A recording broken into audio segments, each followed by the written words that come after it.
જય માતાજી બધાને. બધા આનંદમાં ને? હાલો બેઠા બેઠા ડાયરો કરીએ. આજે તો થોડો હસવો આવે. જૂને વાતો સંભાળો ને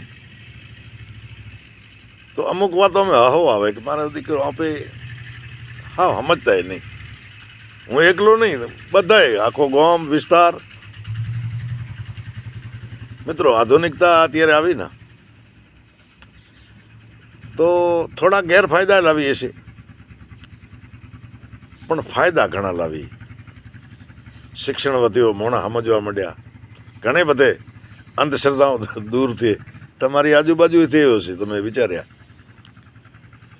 મિત્રો, અમારે ગામમાં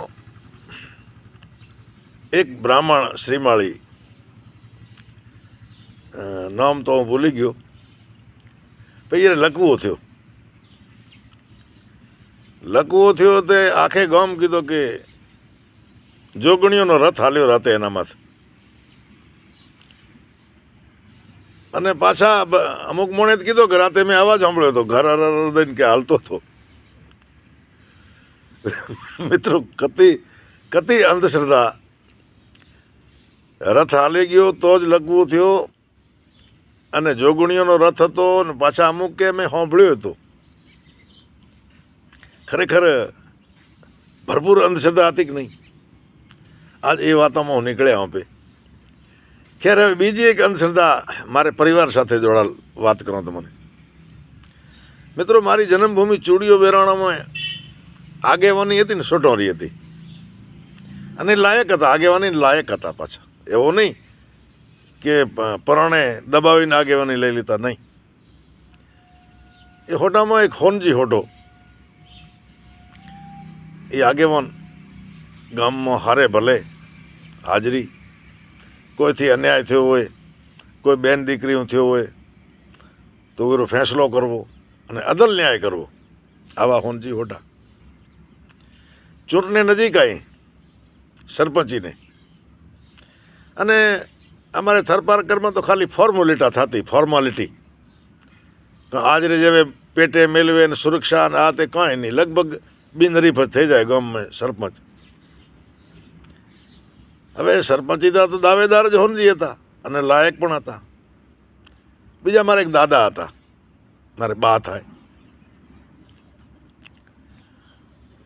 એ વર્ષે એમનો પણ વિચાર ખરો કે સરપંચ મારે બનવો.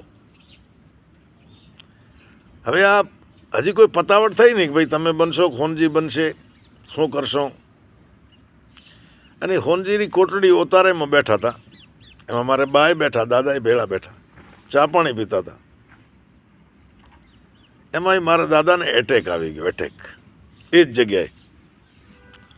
હવે દુનિયાએ એવી વાતો ઉપાડી કે હોઠે જે છે ને અમને ઝેર કર્યો, અને માણસોને મગજમાં ઠસાઈ ગયો પાછો. પણ આ તો ડાયા માણસો. જોકે અમારા દાદા ઉંમરલાયક હતા, પણ 2 મહિના પછી ચૂંટણી હતી, અને એ હોઠે બિનહરીફ એ અમારે જે દાદા ગુજરી ગયા એટેકથી, એને જ પરિવારને સરપંચીનો તાજ પહેરાયો. પણ કારણ કે હોટા ડાયા હતા, વિચાર કર્યો કે આવી વાત ફેલાઈ ગઈ છે, દુનિયા કહેશે કે હોનજીએ સરપંચી માટે કરી. અને એ વખતે આવો બધો પ્રપંચ ઘણા હાલતા, માણસો માની લેતા કે ઝેર થયો. હકીકતમાં એટેક આવ્યો હતો. આજે આપણી આજુબાજુ કતાય દેખો આવા એટેકવાળા, પણ એ ઝેરવાળી વાત જ નીકળી ગઈ ભાઈ. એટલે ઘણી બધી અંધશ્રદ્ધામાં આપણે જીવતા. લકવો થાય તો કે રથ હાલ્યો, એટેક આવે તો કે ઝેર કર્યો છે, કોઈ માંદો પડે તો કે ભૂત લાગ્યો, કોઈ કે ખવી લાગ્યો, કોઈ કે રાતે રાડો મેં સાંભળી હતી, એક બાઈ રોતી હતી. સબ તોતમ તોત હતો, કૂડે કૂડ હતો ભાઈ. તે ઠાવકો થયો ભાઈ, ભારતમાં આવ્યા, 2 અક્ષર ભણ્યા.